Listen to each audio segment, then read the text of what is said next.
After a student was caught with a gun at a Montgomery County high school last month, our special assignment unit wanted to know how often is that happening at other schools in the area. Well, they found out a set of 44-year-old laws could be keeping parents in Virginia and Maryland from seeing the whole picture.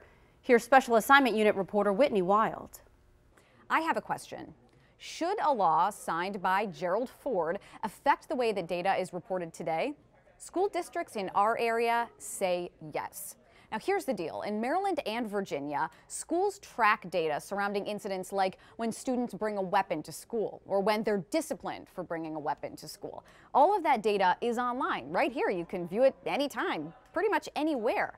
But if you try to look at an individual school in Virginia, you might not always get the full picture. There are some exceptions, though. So in Virginia, officials have put the threshold at 10, fewer than 10 incidents, and you might not see those raw numbers. Take, for example, if there were 10 students at Jones High School who brought a weapon to campus, or 11 students, or 12 students, you would see that raw number. But if there were 5 students who brought weapons to Adams Middle School, or 4 students who brought weapons to Adams Middle School, you would see this, a less than sign. Translation, you don't get to know what is behind this symbol.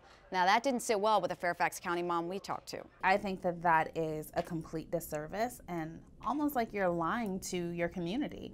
I think that there is a responsibility to make sure that people are well informed and well versed with what is going on in their community. So why is that? Well, it's a balancing act between students' right to privacy and your right to know. And it all hinges on a 1974 law often called FERPA. That's a privacy act that keeps student information private, away from the public, away from reporters like me. Maryland interprets that law a little bit differently. They do show you individual cases most of the time.